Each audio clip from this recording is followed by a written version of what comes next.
Gregg Braden's speech drives home a powerful truth. We are creators of our reality. He highlights that science and spirituality now align, showing how our thoughts, emotions, and beliefs directly shape the world around us. We've been taught to see ourselves as passive observers, but Braden challenges that, explaining that the universe responds to what we project. Our emotions affect not only our health, but the fabric of reality itself. The divine matrix, as he calls it, is an intelligent, responsive field that mirrors back the energy we emit. So, instead of reacting to life, we must realize our power to shape it. By choosing to believe in peace, health, and abundance, we actively create a better world. Braden's message is clear. You're more powerful than you think. It's time to embrace that power and intentionally create the life you want. I hope you enjoyed this special presentation from Gregg Braden, and special thanks to our partner Liz Dawn from Celebrate Your Life for allowing us to use it exclusively on our YouTube channel.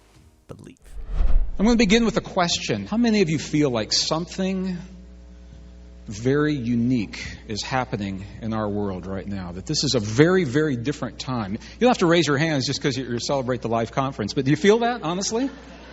Okay, well, now I get to ask the real questions. Okay, who's sitting in this room because the person next to you said you have to be sitting in this room? They want you to see that. Anybody? Okay, well, now I can tell from the look on your... Now I've got to ask, who's in this room because the person next to you said our marriage depends on you being in this room right now? Anybody? That happens sometimes. Thank you for your honesty.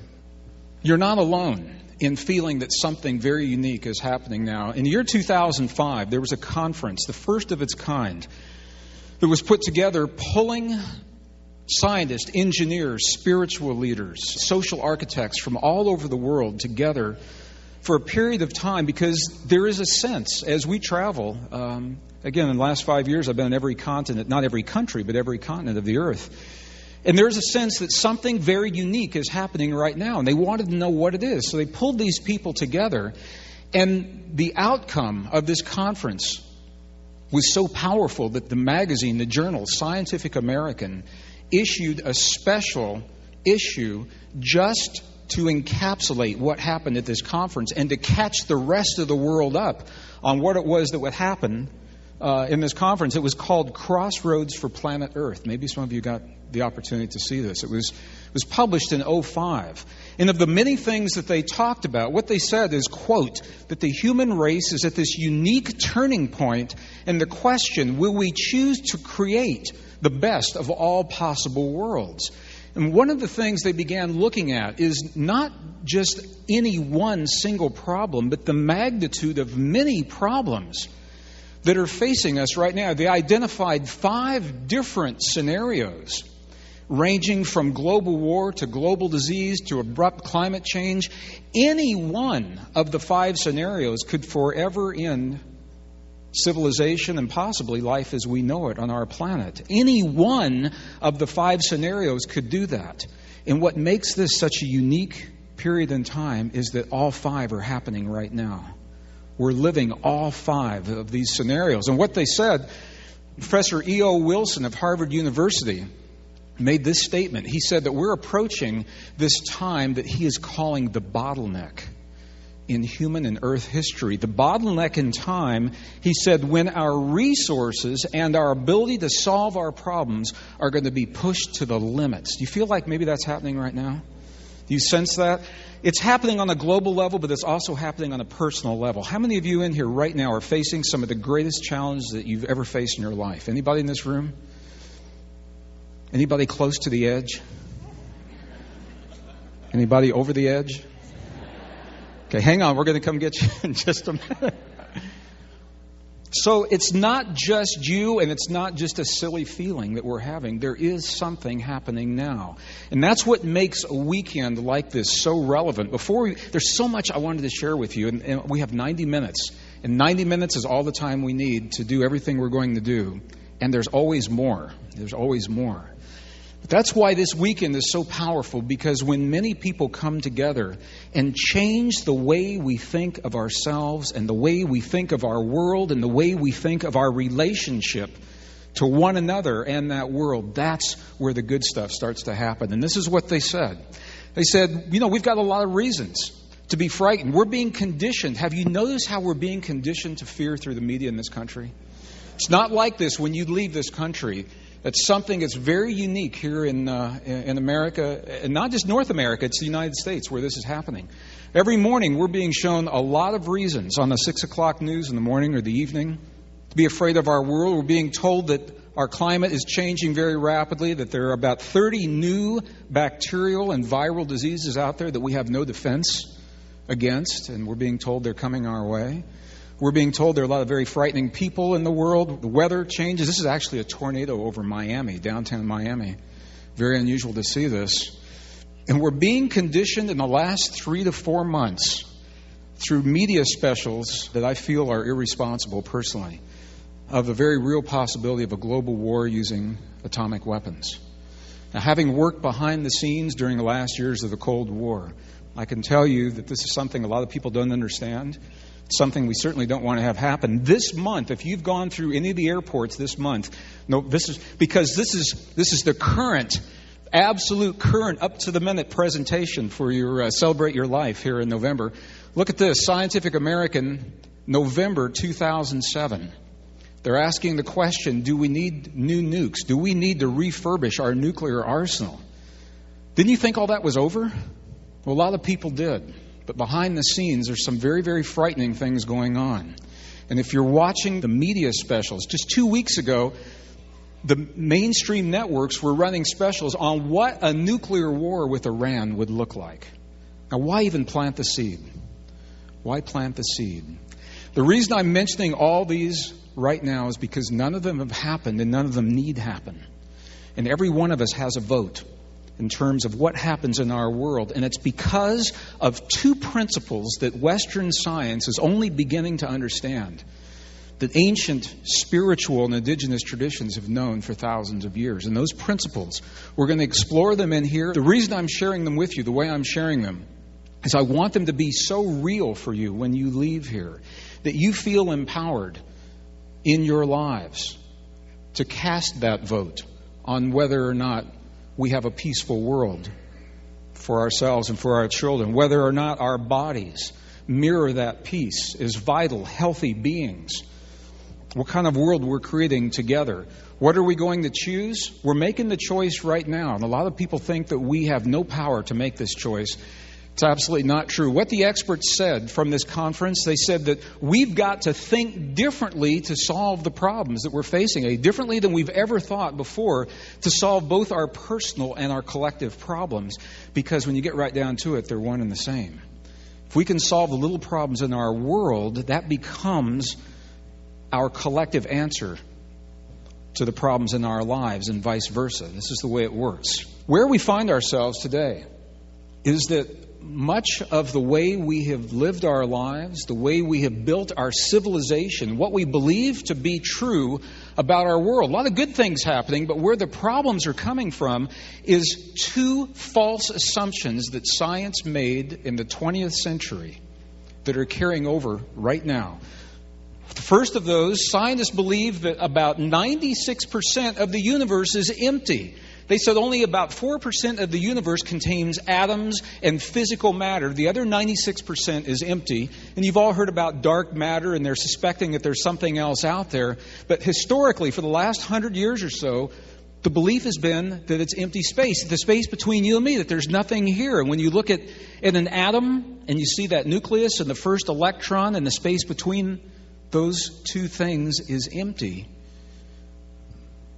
And the second false assumption is that the inner experiences of thought, feeling, emotion, and belief have no effect on our outer world. I'm going to tell you right now, they're both false. Absolutely false. And you're going to see, how many of you already know this? How many of you know that your thoughts, feelings, emotions, and beliefs have a powerful effect in your world? How many of you would like to believe it but need a reason to really believe that, to hang on to that belief? Anybody in this room? Some people need that. Some people need that. What we're going to see is the new discoveries are showing us that there is a field of energy that fills the empty space, so the space that was believed to be empty in the universe. It's called an intelligent field of energy, intelligent because it responds to various requests and commands that come from us. It recognizes a language that you and I were born with, It's a language of human emotion based in our hearts. It's not about what we think. It's about what we feel. And that is a subtle and powerful difference. And that's what this work is all about. The new discoveries are showing that there's an intelligent field of energy that fills the space in the universe, that our bodies and our world materialize from this field. Now, this is a powerful realization. It's not that this field of energy is out there somewhere. It's here. Every atom of every cell of your body is constantly emerging and re-emerging from this field right now. You're being reborn and recreated even before you become a cell. Below the cellular level, the stuff the cells are made of is emerging from this field. And if we understand the language that speaks to this field, it changes everything about the way we live our lives.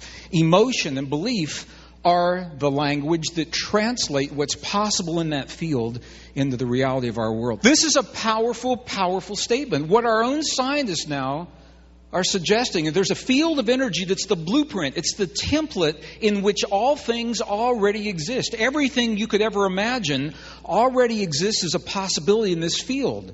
Your healing exists in this field. You're already healed.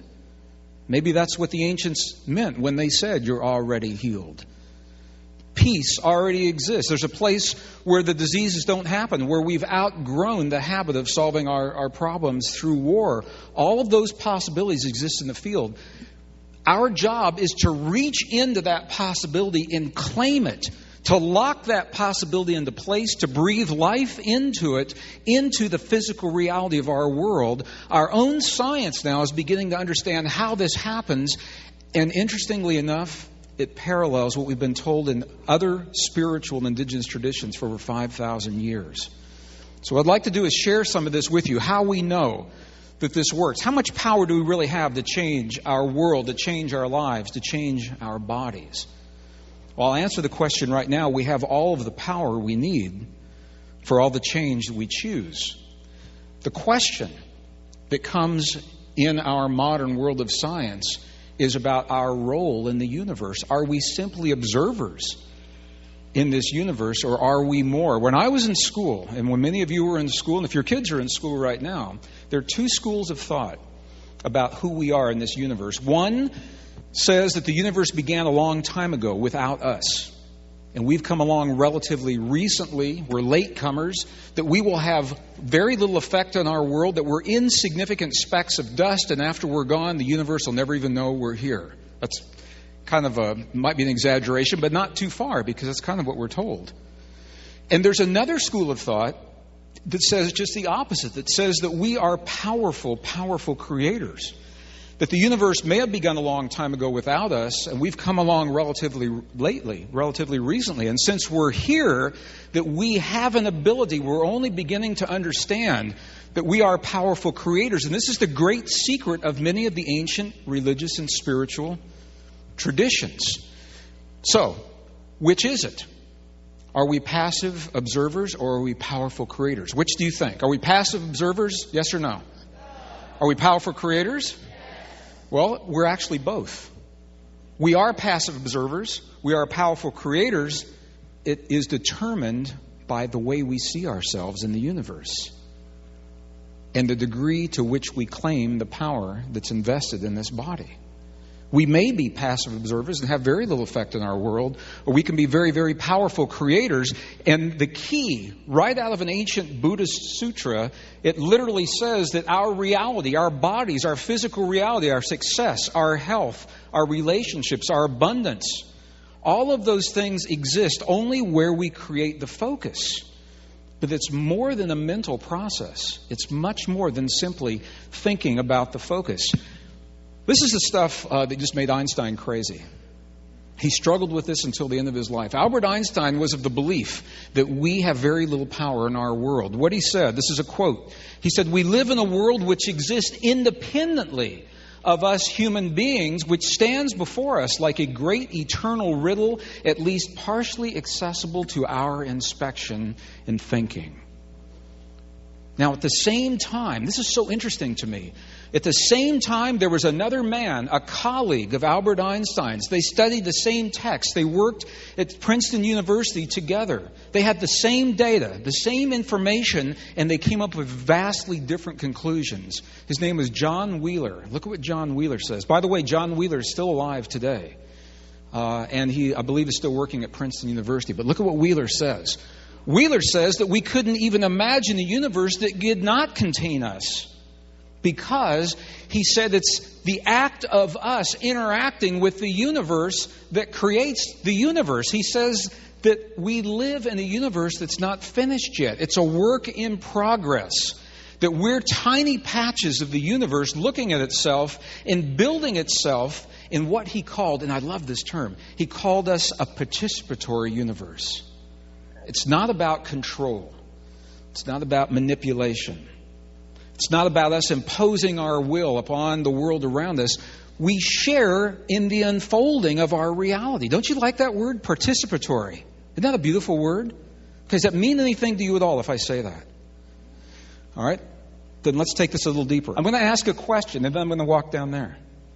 How many of you, and I want you to be honest, how many of you lie awake in bed at night, restlessly tossing and turning, sleepless, asking yourself the question, how come we never found the smallest particle of matter?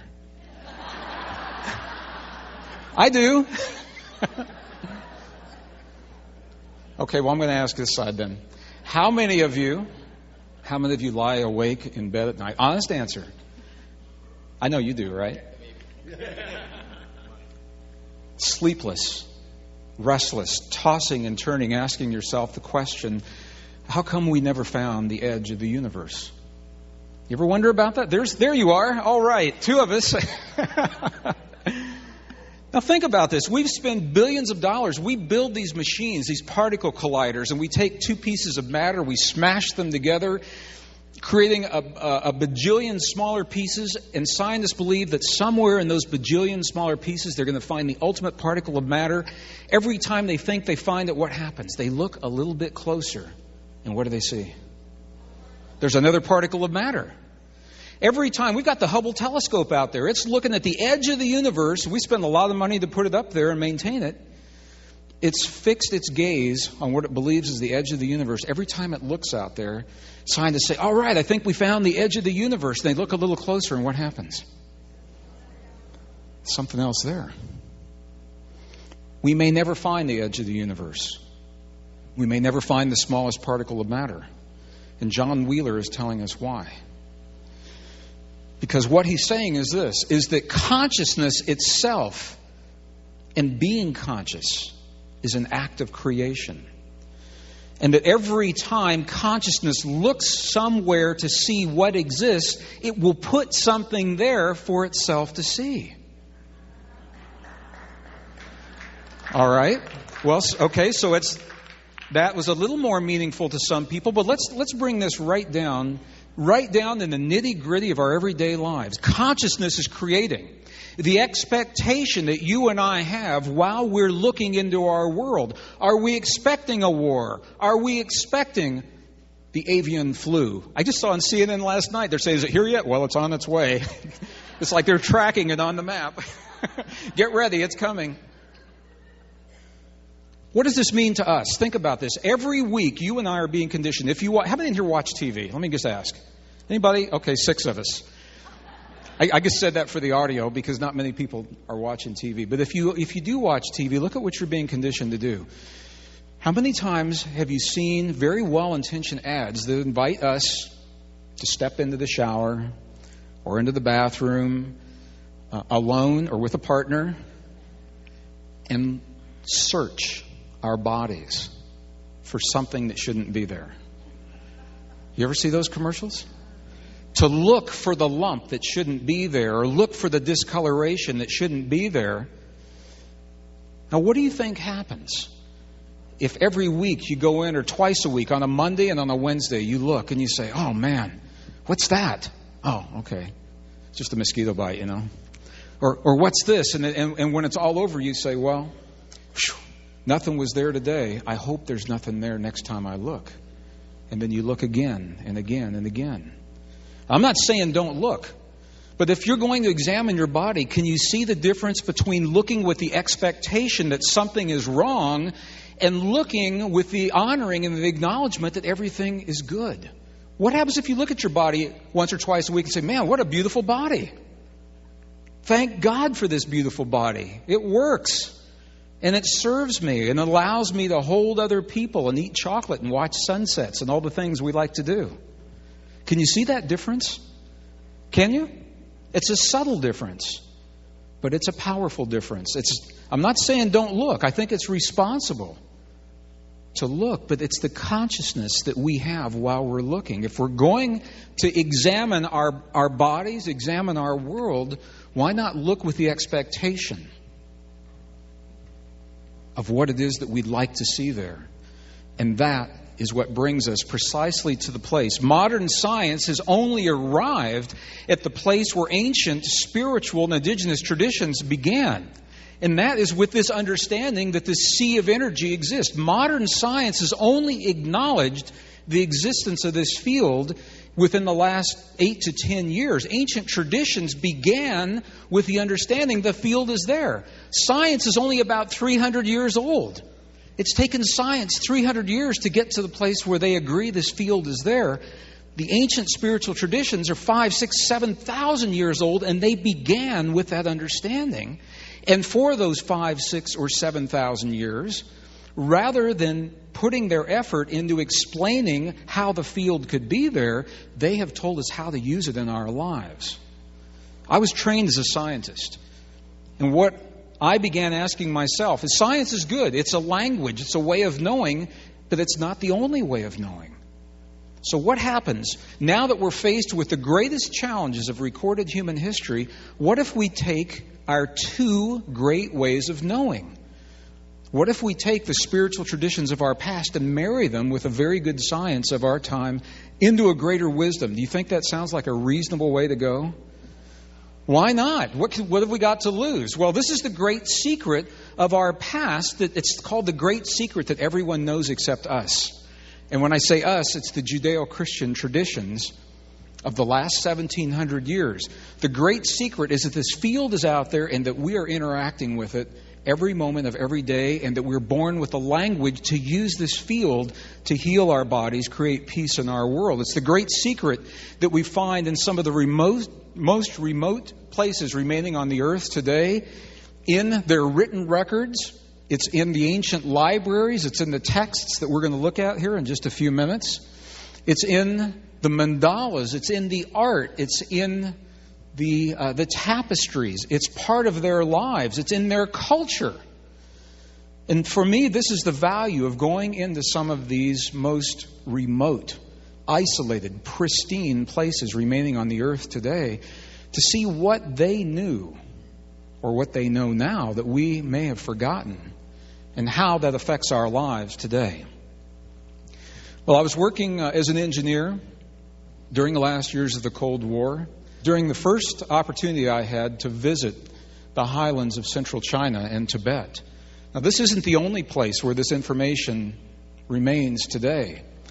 But in my way of thinking, I said, if there is a wisdom that's been lost, and if we can find a tradition that's been least disturbed by Western civilization, to me that sounds like the place where that information might be most intact. Doesn't that make sense? So Tibet was a perfect candidate because it was so isolated for so long.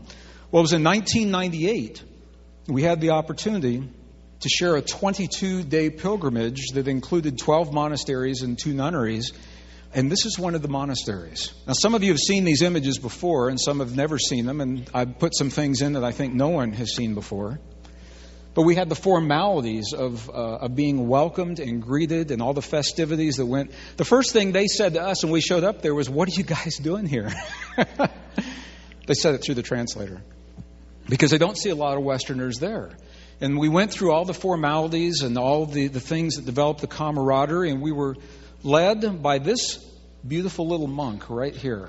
And some of you have seen part of this story before. Some haven't. But can you see his face? He's got a big grin on his face. This little monk was the one that we asked the question, as to whether or not they had records, a library, a hidden library that we could see, and if there was an abbot in this monastery that we could actually meet with face to face and ask questions. He said, yes, but I've got to go get the keys. And he's got the keys. See those keys in his hand right there? Time means absolutely nothing in Tibet. So this little monk, when I asked the question, can we get into this library and can we speak with his abbot? He said, sure, through the translator. He said, sure, I've got to go get the keys. Wait right here. Because time means nothing in Tibet, he thought nothing of jumping on his bicycle, and he rode 30 miles in one direction to get these keys and 30 miles back while we were waiting right there.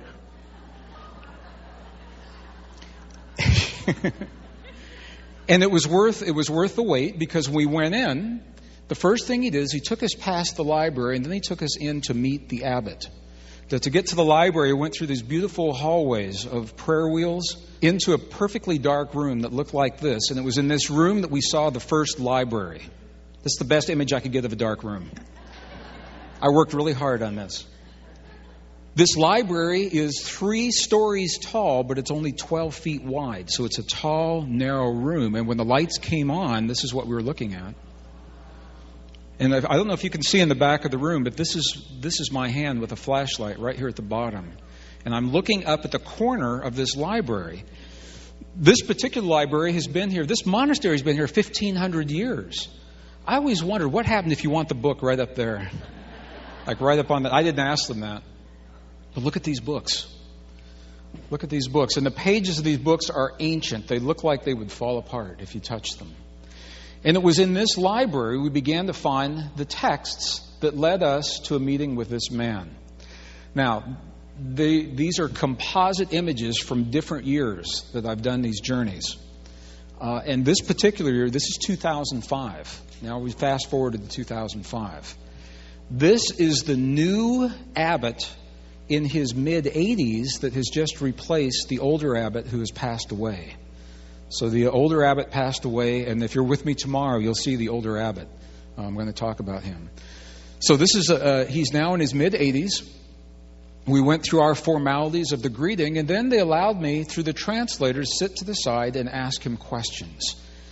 And I asked him the same question I asked every monk, every nun, every opportunity I had. So I'm asking this abbot this question, and here's my question. I said, in your tradition, what is the force that connects everything in the universe? And the translator and the abbot had this banter back and forth, longer than it should have taken just to answer the question.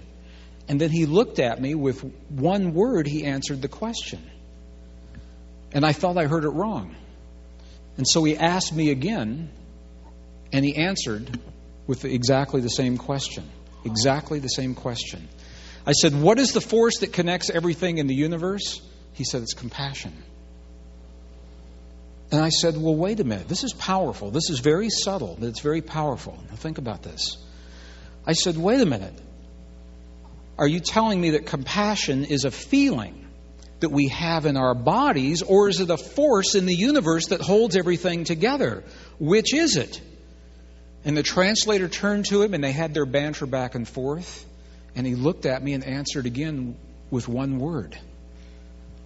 I said, is compassion a feeling in our bodies, or is it a force in the universe? And he said, yes. Think how powerful that is.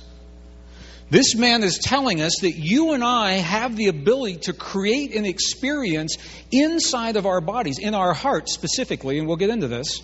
In our hearts, we can create an experience that aligns us, tunes us with the force that holds everything together in the universe. And this is the essence of a teaching that they've shared for over 2,000 years in this part of the world. But it sounds very foreign to our way of thinking. In 1944, the man that many believe to be the father of quantum theory, his name was Max Planck, made a statement. And it's a very, very powerful statement. It's going to sound contemporary today. Remember, it was made in 1944. Look at what Max Planck said. And I'll read this for the recording. We're doing an audio of this today. He said, as a man who has devoted his whole life to the most clear-headed science, to the study of matter, I can tell you as a result of my research about the atoms this much. He said, there is no matter as such. He said, the stuff that we think everything is made of doesn't even exist the way we think that it exists. He went on to say that what we see as matter originates and exists only by virtue of a force. He said there's something out there that underlies what we see as matter. We must assume behind this force the existence of a conscious and intelligent mind. This mind, he said, is the matrix of all matter. The matrix of all matter. And this is where you saw the movie series, The Matrix. It was based on the work from Max Planck. Back in the early part of the 20th century, the idea that there is another reality, there's something that underlies everything that we see. We can't see it, but it's there. It's where everything begins. It's where the blueprint or the template of all reality begins. And this is what he's saying. Now we say that the Tibetans and many other traditions are saying precisely the same thing. So one of the first things I wanted to do, and here I've got some very rare images. Some of these I've never shown in a live audience before. And what I wanted to do, because it's important in our minds that this become very real. The scientists believe that 96% of our universe is made of empty space. How many of you have heard that before? You heard that things between here and there are empty. Well, where this comes from, there was a great controversy about whether or not there's an essence that holds everything together. It was raging in the mid-1800s, late 1800s. Do you remember that? Oh, everybody's ageless. We don't know anymore. And it was in 1887, a very famous experiment was done that was designed once and for all to end that controversy. It was called the Michelson-Morley experiment. Maybe you've heard about it. You've probably heard about it if you've been to any of my programs in the past. The idea was this. Michelson-Morley, British physicist Michelson and Morley, built a device. They said, if this field is out there, it should be moving, and because it should be moving, we should be able to measure it. They did an experiment in 1887. In my opinion, it was a good experiment. It was poorly interpreted. Let me just give you the equivalent. If we were all to go out into the parking lot here, and if we moistened our finger and held it above our heads, and in the moment we did that, if we felt no wind against our fingers, and because there was no wind blowing against our finger, we concluded that no air exists around us. Is that true? No. Just because the wind isn't moving doesn't mean the air doesn't exist. But that's the equivalent of this very famous experiment. They said, if this field is out there, it should be moving. They tried to measure it. They found nothing moving. And because nothing was moving, they said the field doesn't exist. From 1887 until about 3 years ago, all of our science, the best science of our time, has been based in the understanding and the belief that everything's separate from everything else. That what happens in one place has no effect on what's happening somewhere else. That nothing is connected. And if it looks like it's connected, it's just a coincidence. It's not really there. What's interesting was in 1986, that same experiment was performed again by the United States Air Force. It was published, the results were published in the very prestigious journal Nature. And guess what? They found the field was there. It should have made the cover of Time Magazine, USA Today, and CNN, but nobody has heard about it because they made it so very, very technical. But now we know that field is there. It's there. Well, 1999... NASA built a very special observatory. It was called the Chandra X-ray Observatory. Its sole mission, look at the mission statement for the Chandra Observatory. Its only purpose in life was to detect invisible fields of energy in what was considered to be empty space. Isn't that a great mission statement? Well, we have some. Do you want to see what Chandra found? You want to see what's out there? Because I think it really helps. I'm a very visual person. For me, it helps to see how these things work. Well, here's what Chandra found. First of all, I'm going to begin. This is an image from the Hubble Space Telescope. And where those two arrows come together on either side here, is believed to be the center of our universe, where everything began, a moment that was called the Big Bang. So that is believed to be the center of the universe. The Hubble telescope is looking at it in terms of what it can see as visible light. So if you could see far enough, you could see this with the naked eye. See how the stars and galaxies more or less appear separate from one another. Can you kind of see that? Everybody see that? See how there's empty space in there, empty space in there, and there. Okay, now the next image is looking at precisely the same place, the center of the universe, through the eyes of the Chandra observatory at the invisible fields that the naked eye can't see. So don't blink, okay? Now watch closely. Here's what Chandra got to see. Isn't that amazing? I'm gratified by your oohs and ahs. Let's go back. Go back and look at this one more time. Okay, so here's to the naked eye, to the Hubble telescope.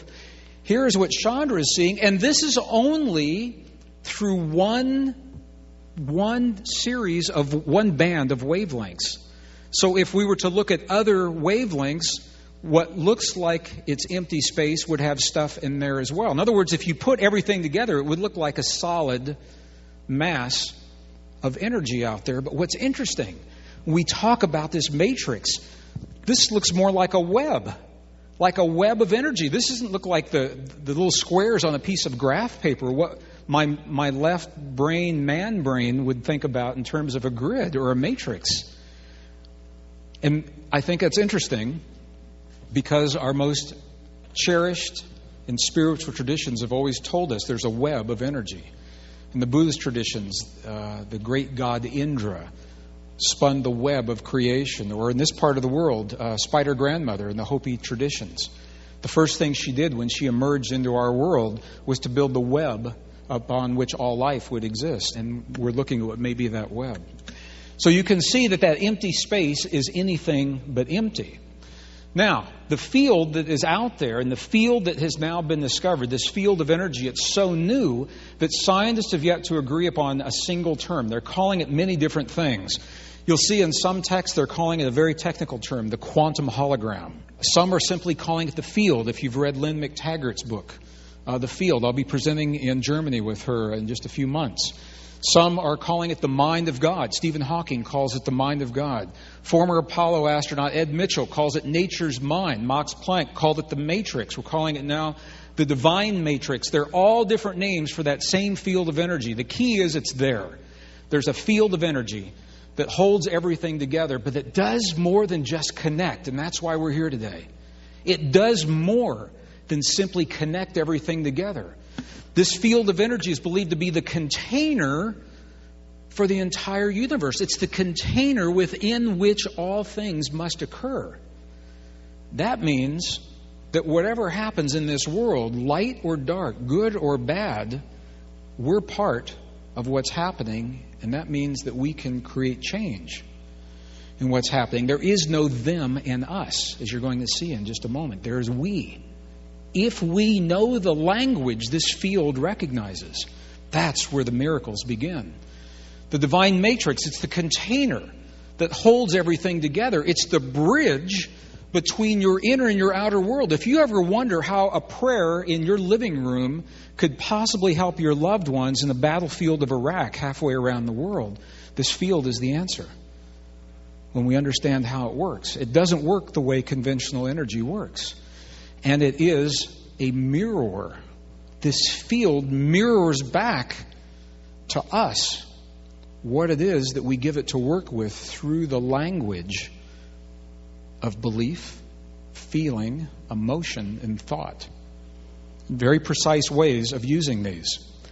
Does that make sense so far? You okay with that? It's a container, it's a bridge, and it's a mirror. I'd like to explore each of these individually, and then I want to share some real-time examples. I've got a container for the universe. NASA built another probe that was called the COBE. Wouldn't you like to be the guy that sits around in a room thinking up the acronyms for these projects? The COBE mission is the acronym for the Cosmic Background Explorer. What does that mean? It means that this particular probe was designed to measure the energy from the beginning of the universe. So I worked hard to get this slide last. This is about 2 o'clock in the morning. I thought we'd start a long time ago, far, far away.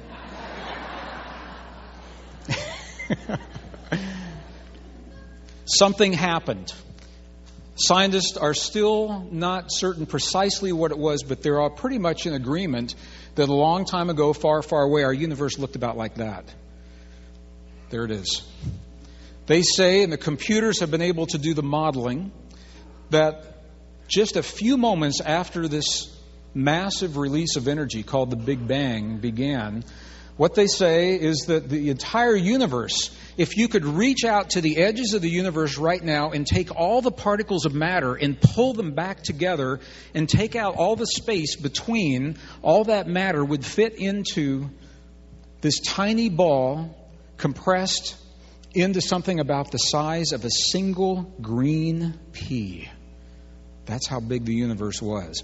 Now, I've talked to somebody. I thought I could get by without doing this, but I can't because I just have to.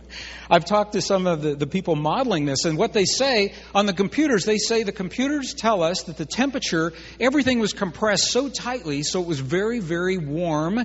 They say it was about 18 billion, million degrees Fahrenheit. And I said, come on, you guys, how do you know that? And they said, okay, we don't, but it was hot. So it was a very hot, tiny hot universe at that time. But here's the key. Immediately after this happened, it began to expand. And as the universe expanded, the National Aeronautics and Space Administration was born. No, as the universe expanded, and it continues to expand today, as it expanded, it carried more than heat and light. It carried this field of energy that's still there today, that's holding everything together. My name is Liz Dawn, and I'm with Celebrate Your Life Events. And the presentation that you've been listening to was recorded live at one of our Celebrate Your Life conferences. And this program was created exclusively for Evan's audience. And I'm super thrilled to share this information with you. So come check us out. Take a look at all of our retreats and programs and conferences that we have to offer. Click the link below, and hopefully I'll see you in person. All right, now let's get back to the presentation. Now, this is an image from the COBE satellite. This is what the COBE satellite, when it has measured the energy that remains from the Big Bang, this is what the COBE says our universe looks like right now. This is the shape of the universe as the COBE satellite is able to depict it. There's a lot going on in the middle, and then it kind of fades towards the edges. So this is what the COBE sees as our universe. But what is really interesting, can you all see this place right here and this place right over here? These two areas of energy, they look sort of like something we've seen in Chinese symbolism, don't they? Well, let's take a look a little closer. This is a composite of all of the wavelengths of energy that the satellite is seeing that still remains from the moment of the Big Bang. Okay? But if we were to start going down through specific wavelengths, then I think what you're going to see is that these areas over here and over here are going to take on a more pronounced effect. Look at this. Here is all of the wavelengths put together.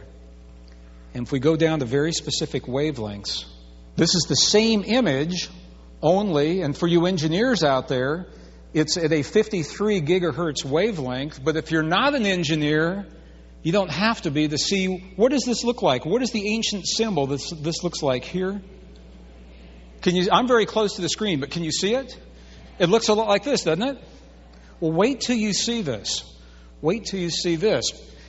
This is a mandala from the Tibetan monasteries. And it is a mandala that is a map of the universe. When you look down on this mandala, this is the center of the universe. And you see each of these layers there and there and there that are progressively larger squares. Can you all see those from where you are?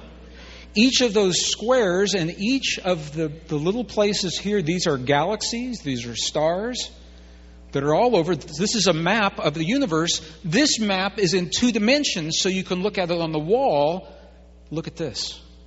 This is a three-dimensional map. This building is that map, and each of these little squares on one edge of the building represents a place in the universe. So that you can actually walk into this building and walk into different parts of the universe to explore it. Does that make sense? Did I explain that okay? Am I doing all right with that? Okay. So, what's so interesting about this, you'll never guess what's in the center of the universe right here. Here's a map of the inside. Here you're looking at this two-dimensional representation of the entire universe. Here's the center. And each of these squares and every place where you see a corner or you see a mark, that's a star or a galaxy that they have depicted here. And the building is built to represent this. But if you could look in the very center of this, look at what's there. It's exactly what COBE has found. They're telling us in a 1,500-year-old map what our universe looks like in a way. How would they have known that 1,500 years ago? There it is, so you can compare the two. Isn't that interesting? How would they have known that? You wonder what else is it that they are knowing as well.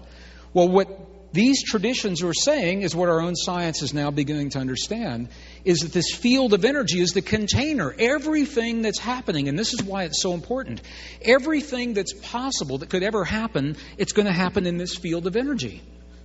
And if you're with me tomorrow, you're going to see how it's actually connected. But if you're not, I'll talk to you about it a little bit today. It's all happening in that field. There's nothing outside of that field. So the divine matrix is the container for this field of energy. Can you see how it's the container? Does that make sense to you? All right with that? It is the bridge between our inner and our outer worlds. And I'm going to share two experiments here that tell us how this bridge works. Some of you may have seen these in the past, some have not. Even if you have, we're going to apply them differently, and I wanted to show them to you again today because they're so powerful in helping us to understand our relationship to our world. How many didn't like science when you were in school? Is there non-scientific people? Oh, thank you for your... and some are leaving the room. Oh, well. But this is fun science. This is really fun science. So please don't be deceived by the simplicity of the science you're about to see here. This first experiment, this is the one very famous in our programs. We've shared this in many programs over the years. The Russian physicist Vladimir Poponin. When he designed this experiment, I think the experiment is fascinating, but what's really so interesting to me is the thinking underlying this experiment. Because when scientists begin asking the kinds of questions that these men are asking, you know we're on the verge of a big shift in the way we see our world. This is what he did. Vladimir Poponin, he took a tube of glass, sealed both ends, and he took all the air out from inside that tube, creating what is called a vacuum, implying that that tube is empty. But we know it's not really empty, so already there's a problem. Because we know inside that tube, there's still something in there. There are little particles of light that atoms are made of, called photons. Photons are little pieces of light that make the atoms, that make everything in our world what it is. And they know that there are photons in this tube. What they don't know is where they are. They don't know if they're all piled up at the bottom, if they're all sticking to the sides, if they're hovering in the air. They don't know where these things are. So they measured these, and there was no surprise. The first part of this experiment, there's no surprise. Here's what they found. They measured where are the photons, and the photons are everywhere, even that one. They're absolutely random, and this is precisely what they expected to happen, so there's no surprise here. Now, this is where it gets really interesting. They took living human DNA and put it into the tube with the photons. And they said, what is the effect? Well, why would there be any effect? Because you and I were conditioned to believe that there's nothing in the space between here and there. So why would the DNA have any effect on those photons? There's nothing to connect the two, right? That's what we're told. There's nothing there. Well, here's what happened. They put the DNA into the tube, and look at what the photons did. I was at a program not long ago, and it happened so fast that people were taking notes or they had blanked and they missed it. So they said, give us a heads up, so here's the heads up.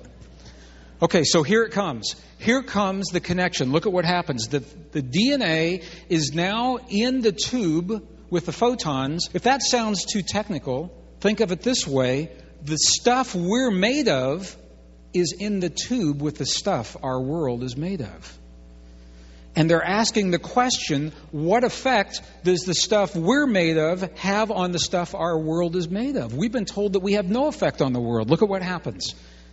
Here it is, right here. All of a sudden, in the presence of the DNA, the stuff our world is made of is no longer random. It's not just everywhere. It actually aligned itself with the DNA. The DNA is having a direct effect on the physical stuff of our world. There's nothing, absolutely nothing in conventional Western physics that allows for this to happen, and it happens every time. This is the first time under laboratory conditions that this experiment has been documented like this. It's very controversial, but the bottom line is that the DNA is having a direct effect on the stuff that atoms are made of. That's important. Does that make sense so far? Are you okay with that? That's important. I like this. This is right out of the lab notes that were published in the journal. Look at what the researchers say about this. There's not much neutrality going on here. Sometimes researchers say, let me show you what we found, or we'd like to share with you the results of our research. But look at what this says. It says, we are forced to accept the possibility that some new field of energy is being excited by the DNA. Well, it's probably not a new field at all. It's a field that's been there for a long time. They're only beginning to understand what that field means. Some new field of energy. So, experiment number 1, what just happened? The DNA directly affects the stuff our world is made of. That's important. Okay, here's the second experiment. The human matrix interface. How do we talk to this field? This is a paper that's released in 1993. Look at the title. This is the reason nobody gets to hear this stuff. Look at the title. Local and non-local effects of coherent heart frequencies on conformational changes of DNA. I know what they're saying, and it's a good paper and it's accurate, but it sounds very complex. The scientists are asking a question: what effect does emotion have on the shape of DNA? What effect does emotion have on the shape? When I was in school, I believed that DNA pretty much looked the same for everybody. Isn't that kind of what you thought when you were in school? The average person has about 50 trillion cells in your body. Within each of our cells, there's a strand of DNA. I always thought it looked the same, but it doesn't. And what the researchers have found is that sometimes the DNA is wound up really tight, just like a little knot. And sometimes that DNA is really loose and relaxed. The looser the DNA is, the more relaxed it is, the greater its expression. That means that you and I have a stronger immune response, that we don't age the same way, that we're healthier when our DNA is relaxed. When it's wound up tight like a little knot, it shuts down the capability of the DNA, and we don't have that full expression. And they're asking, what emotions create what effects? Well, intuitively, you probably already know this, don't you? You probably already know. What kind of emotions would you think would enhance your immune response? What kind of emotions would allow all of your hormones to produce their full component? Okay, what we would call positive emotions, absolutely. And what do you think negative emotions would do? Contract the DNA and shut those things down. Well, this is exactly what the researchers found. Look at this. What they found is that around every human heart, there's a field of energy that looks like this. It's called a torus. It looks like a little donut. Between 5 and 8 feet around every human heart. And I asked the researchers, I said, if this field's so powerful, why would it stop at 8 feet? And they said, well, that's the limitation of our equipment. They said, in reality, this field has been documented to exist. Listen to this. The field has been documented to exist many miles beyond the place where the physical heart resides. That means every one, there's 600 or so people in this room, every one of you, if you're within 5 to 8 feet of another human, you're sharing a heart field. But even if you're not, there's a good chance that the heart field in this room is extending well into the streets of Scottsdale right now. What are we going to do with that field? Well, here's what the research showed. Here's what they did. They said, what is the effect of positive emotions, gratitude, appreciation, love, compassion?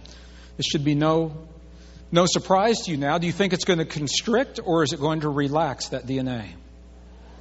Okay, it's going to relax it. But here's where this gets really, really very cool. The researchers let this experiment run beyond the time that they thought that they were going to be running the experiment. Here's what they found. The longer that those positive emotions were emitted from the heart, the more the DNA relaxed, and it began to relax so much. You know how we see DNA as a double helix like this? It began to relax so much that the double helix began to unwind itself and separate as if it were about to replicate, giving new life to itself. And all they were doing was having a feeling. That's all they did. That's all they did. What do you think happened in the presence of anger, frustration, jealousy, hate? Absolutely. It wound up like a little top. And this is what happens. You know this. People who are chronically... If you ever worked with... I worked when I was in the corporations. I worked with a man who was still angry at a divorce that happened 30 years earlier. He wore it to work every day. You could see it on his face. You could see it on his body. I watched him get old long before his time. And I can't attribute it 100% to his emotions about his divorce, but I think it played a significant role just because of the conversations that we would have. So to you intuitively, I know this makes sense. These are scientists now telling us about this relationship in our lives. And this is powerful. Each of these experiments is interesting. When you put them together, they tell a story. The individuals trained in feelings of love and appreciation were able to intentionally change the shape of the DNA in their bodies. All they did was have a feeling, and they could change the shape and either enhance their immune systems or shut it down, enhance their hormone production or shut it down. And all they did was have a feeling. Human emotion produces effects which defy the conventional laws of physics as we know those laws today. It means you and I can have an experience in our bodies. We're not bound by the laws of physics, at least the way we know those laws today. If you're not bound by those laws, another way of saying that is that you're free of those laws of physics, and the experiments are showing this. Okay, I know I went through this quickly because we're going somewhere with this. These are two experiments. The first one showed that DNA had a direct effect on the stuff our world is made of, right? We saw that. The second one is showing that the way we feel is having an effect on the DNA that's having an effect on the stuff that our world is made of. So the bottom line, emotion is changing the DNA. DNA changes matter. You take out the middle step and look at what it says. That you and I may create an experience inside of our bodies that produces effects that are not limited to our bodies. They can change our bodies and they can change our world. Emotions, feelings, beliefs produce heart waves of energy that change the cells of your body, that change the atoms of your world. And it's all about the quality of the feeling that we're holding in our hearts. How much power do we really have to change our world, to change our lives, to change our bodies? To answer that question, I'm going to tell you a story. And then we're going to take a look at something live. It's a true story. I've shared this story so many times, and every time I share it, I still have this feeling in my body. So if you already have heard this, don't give it away, please. It's a true story of the birth of two little girls. They were twins, premature, in a hospital in upstate New York about 3 years ago. Are there any healthcare practitioners here in the room? Any nurse practitioners? Then you're already going to know the answer to some of this. When preemies first come into this world, what do they do with those preemies? What's the first thing they do with them? They take them away from the mother, and they take them away from one another. And that is precisely what they did with these two girls. Now, can you imagine? They were in the womb. They were in their mother's womb about 7 months. Pretty cozy place. Familiar with the heartbeat of one another and with their mother's heartbeat. And all of a sudden, in just a few seconds, they come into the harsh lights of the infant ICU. They're naked. Their backs are to the world. And they're separated. They're put into separate incubators, and they're hooked up to the equipment. Can you imagine? what that must be like. Would it even make any sense to them? And they were put in separate ICU wards. And they were hooked up to the monitors, and almost immediately something began to happen. One of the girls was weaker than the other. Her vitals began to fail. And she started to die. There was a nurse that was on duty that evening. And she did everything that she could by the book, and it wasn't doing any good. She said, I'm going to have to do something quick, or we're going to lose this one. And she did something, and this is what tells the story. This is the reason I'm sharing it with you. You already know where this is going to go, right? But you may not know exactly where it's going to go, so hang in there with me just for a minute. She broke the protocols. She took the weaker of the two, the one whose vitals were failing. She took her out of the incubator, and she put her in with the stronger baby sister. Now, they're both lying face down in the same incubator. Their eyes are closed. But what I'm about to share with you right now, this tells the story of who we are, because what I'm about to share with you says that it couldn't be taught, because they hadn't been in this world long enough to know it. What I'm about to share is something that's instinctive. So they're both lying face down. Both of them had their eyes closed. When the stronger of the two girls sensed her weaker sister being placed next to her, she reached out with her arm, and she put her arm around the shoulder of her baby sister. And there it is, right there. So you know that it really happened. She put her arm around her shoulder, and the moment she did that, her signs got stronger and stronger, and both of them got stronger and healthier, and they both survived. And all she did was touch her. And that was it. And I'm going to stop that story right there. And I'm going to ask you, how come you're crying? Okay, can you feel that feeling in your body? You feel it? Some more than others, but can you feel that feeling in your body? The reason I'm sharing this story with you, the previous slide asked the question, how much power do we have to change our bodies, to change our lives, to change our world? And this is the answer. Because that feeling is a language. It's a language that has no words, no outward expression, and that bypassed your mind. Bypassed your brain. This is coming from your heart. If I had come into this room and said, have the feeling that you're having right now, just have that feeling for no reason, would you have been able to do it? Maybe, maybe not. That feeling, that pure innocence of what it is you're feeling when you see something like that, that's the language that allows us to touch the stuff this world is made of. That's the feeling that allows us to heal our bodies, to unwind those strands of DNA like they're going to reproduce themselves, to breathe life into our bodies, to bring peace in our world. It's the same feeling.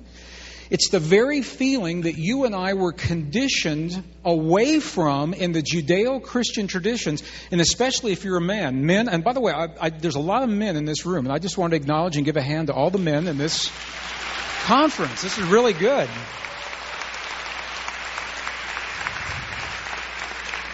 About 30 years ago, we'd have about 6 guys in a room, and they'd all be over on one side, close to the door, so they could bolt if it got too weird. But men, you know what I'm talking about. We've been conditioned, first of all, not to have feelings, or if we do, don't let anyone see them. Women, you are conditioned you can have them, they just don't mean anything, and go have them by yourself somewhere.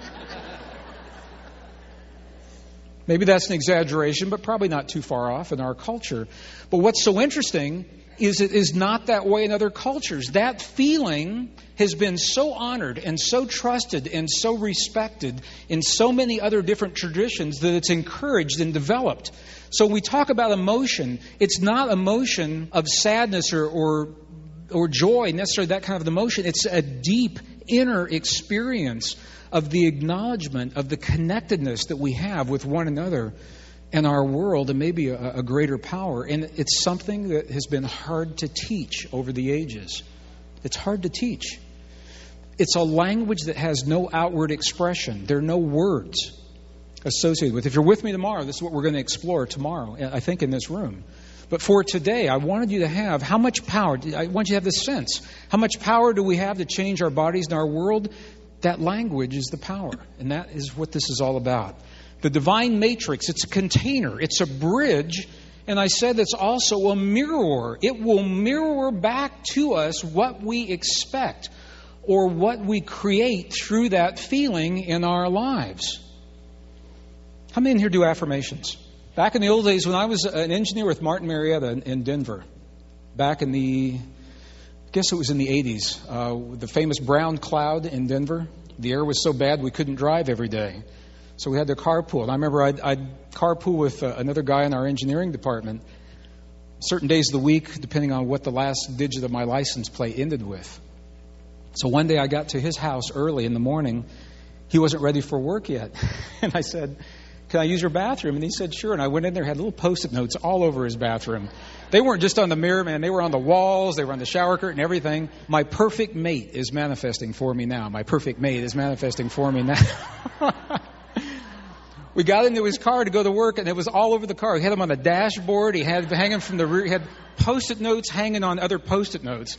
Of course, I knew what his office looked like because I'd seen him. They're all over his CRT and all over the walls. My perfect mate is manifesting for me now. My perfect mate is manifesting for me now. His name was John. I said, "John, do these affirmations work for you?" He says, "Nah." I said, "Do you ever say them?" He goes, "Yeah, I say them about 1,000 times a day." And I said, "Well, why do you think they don't work?" And he said, "Well, look at me. Who'd ever want to be with somebody like me? You know, I'm a slob. I'm an engineer. And I wear the same clothes 3 out of 5 days of the week." And it was a beautiful example. To him, the affirmation was an empty word because the feeling underlying it didn't honor the affirmation. His feeling was that he wasn't worthy. I mean, that's just an example, but this is the power of the way this mirror works. It will mirror back to us what it is that we're expecting, what we're expecting to experience in our lives. Well, I have a couple of examples I wanted to share. I want to share with you the power. This is what makes these things so real. This is all nice to know. It's all academic unless we can apply it in our lives, unless we understand how this language works in our lives. It was in this particular monastery when we were in Tibet in 2005 where we had the opportunity to see these books, and they gave very precise instructions that actually parallel many of the Judeo-Christian instructions that you find in places like the Dead Sea Scrolls, echoing precisely what we're saying right now. The bottom line of all of these is that heart-based feeling, belief, compassion is a language that speaks to the universe. It's not about the words. It's about the feeling underlying those words. The key, and I'll just share the key now, and then we're going to see an example. The key is to feel the feeling as if your prayer has already answered. Not that you're going to get there as if it's already happened. As if your body is already healed. As if your perfect relationship is there or here. As if peace is already present. Let me ask, I know some of you have read some of the other books and some have never heard of some of this before.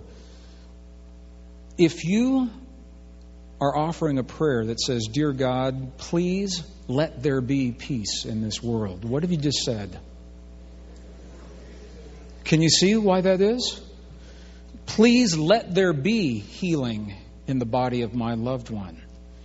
Even a well-intentioned prayer, you may be empowering the very condition that you'd like to change. If you're asking for it to happen, you're acknowledging it has not occurred yet. And to you, you might say, "Well, that's splitting hairs." But that subtle and powerful difference makes all the difference in the world. All the difference in the world. Anybody see the movie Ghost? Patrick Swayze? Demi Moore? What's your favorite scene in the whole movie?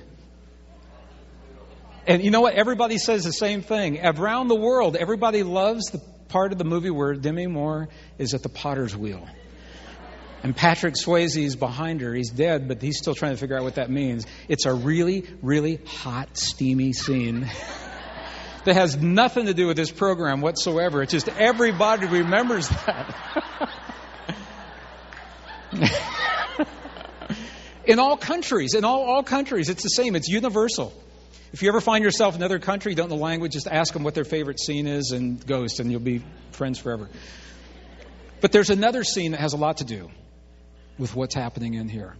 Do you remember the place where Patrick Swayze is at a train station as a ghost, and he's trying to kick a physical can. And he can't do it. And the more he tried, the more frustrated he got, and his face got wrinkled, and it turned red, and his veins were sticking out, and he couldn't do it. Remember that? And all of a sudden, another man comes by who's also a ghost, and he looked at him, and he said, "It doesn't work like that here anymore. You can't do it like that." He says, "You got to feel it.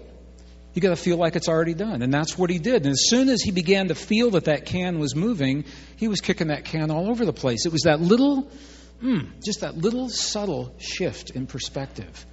That is the peace that was lost to us 1,700 years ago when our most cherished biblical texts were edited. 45 books were removed and condensed and rearranged. And we know that because we found the originals now in the Dead Sea Scrolls and the Nag Hammadi libraries.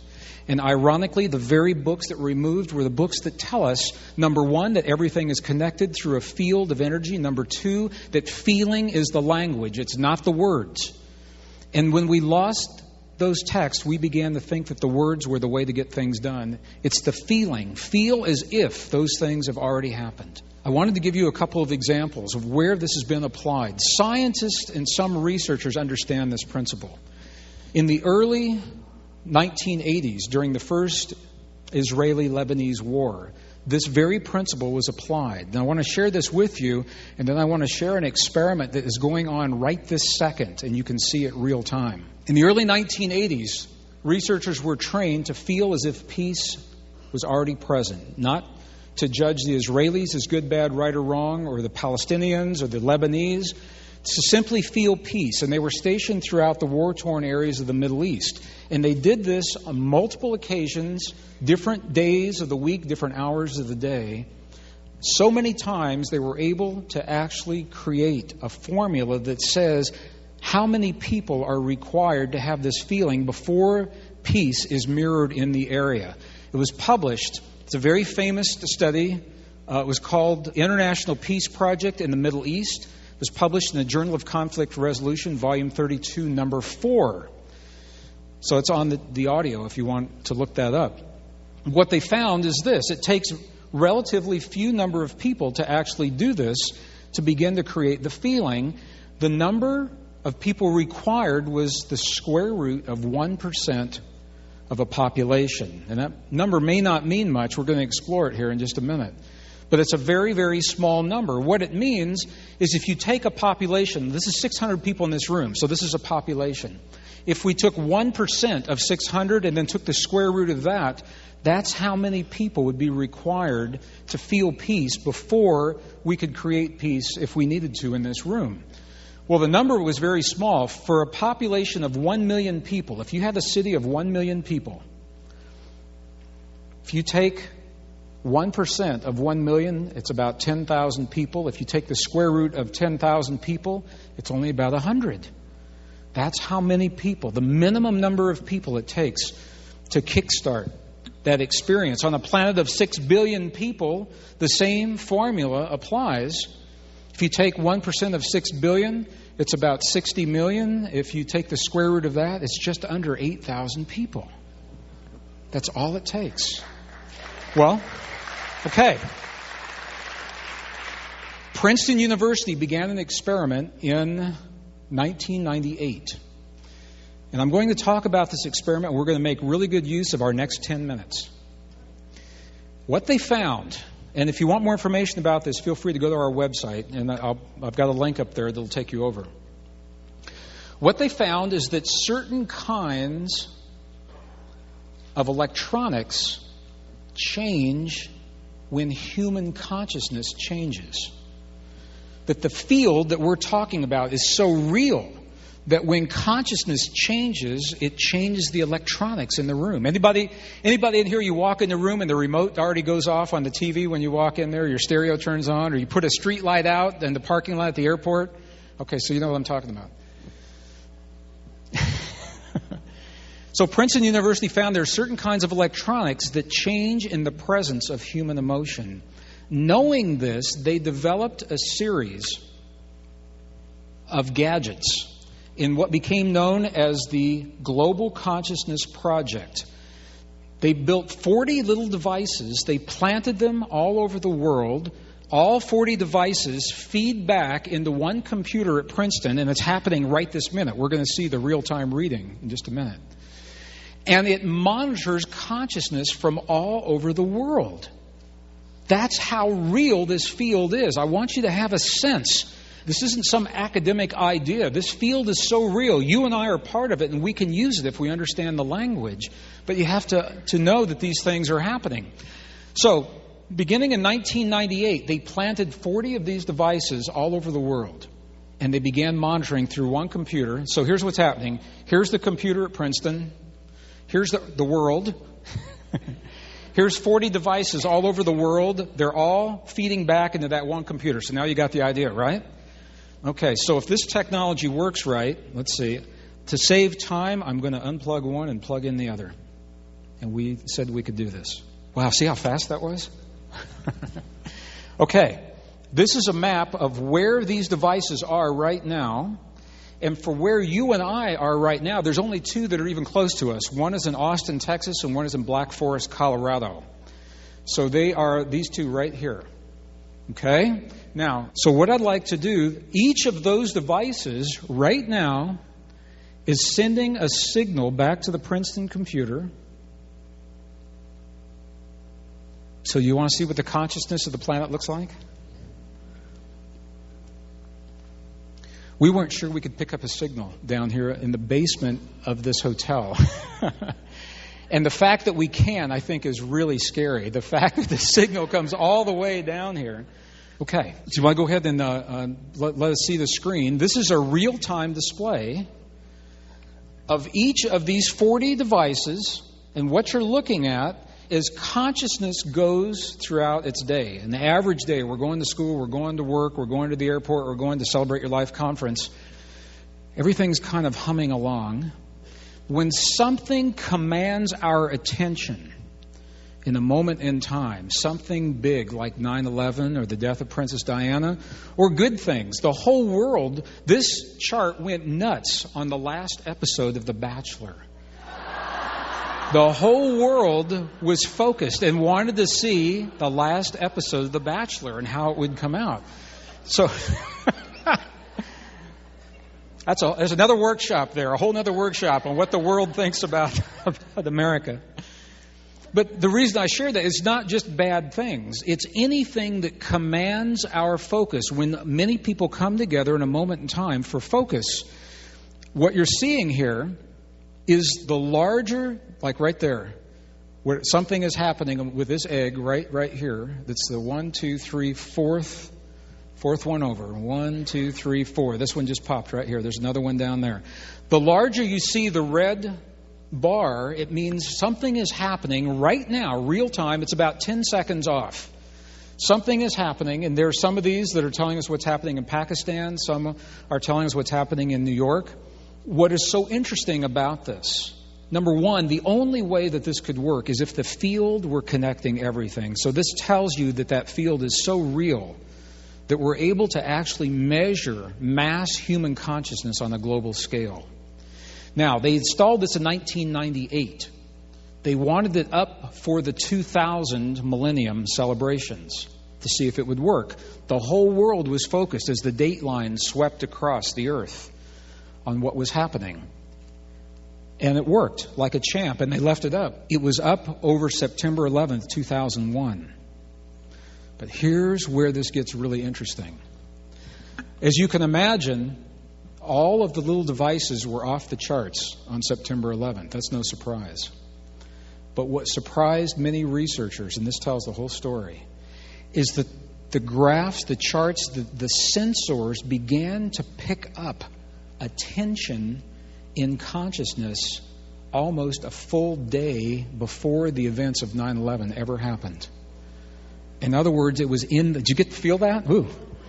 It was in the field before it ever occurred. So they're asking the question, now that we know, if we start to see readings like that, like we saw on 9/11, and it's not the last episode of The Bachelor that's going on that day, maybe it's a heads up that something big is about to happen in our world. And maybe that's the time that presidents talk to their countries and that religious leaders talk to their congregations, that parents have dinner with their children, and we talk to our children, and all of those things ease that global tension. They ease that global consciousness. So I wanted you to see this, and for this reason, we're going to be involved in some experiments with some of the universities. The experiments are going to be documented on this site. If you are interested in participating in that, I want you to go to our website, sign up for a newsletter, and you'll be notified of how to participate. And that's all I'm going to say from this stage. I just want you to know that you will have the opportunity to do something and to see the feedback from it. And the only way it can happen is because this field is so real that we're able to measure it, and it's able to have those kinds of effects. Does this make sense? What you're seeing right here. Now, the researchers that put this together, they're good scientists, and they are the first to say even they do not understand precisely how this field works. They say we can use what we do know, but we can study another 100 years and maybe not understand it precisely. But the fact that this field, that these little devices will change when consciousness changes, because the field is the conduit that's allowing that to happen. That is the reason I wanted to share this with you today. Are you okay with what we're seeing here? Does it make sense? You glad we saw it? Okay. For the first time in history, we have a real-time reading of global consciousness. We can see a feedback mechanism of when we're doing the right things together and when we're not. And it doesn't take 6 billion people to do it. A relatively small number of people that understand the language of the field can create this change. The divine matrix, can you see how it's a container? Does that make sense to you? Can you see how it's a bridge and a mirror as well? It's mirroring back what it is that we give it to work with. Bridging time, space, miracles, and belief. That's what we're doing with this. We ask the question, who are we? Who are we in this field? Who are we in this world? Well, of the many things we are, we now know that we're reality makers. Reality exists only where we create our focus. We can only make what we believe. And the question is, we're at this crossroads of human history, crossroads for planet Earth. We have two very, very different scenarios on the horizon, and we have people pulling us in both directions. Which are we going to choose? I think we're making that decision right now. The choice is being made right now. It is not set in stone. I'm going to tell you right now, we are not victims of this reality. We're not victims of any predestined future. And none of the frightening things you're being shown on network media have to happen. Now is the time. We have all the time we need, and now is the time for us to make that choice. I don't know about you, I'm going for this choice. And the power to do that is a power that lives in every one of us. That's the very beginning of where we're going to go. I'm going to close with that for today. I'm going to close with this. All right, thank you. Thank you.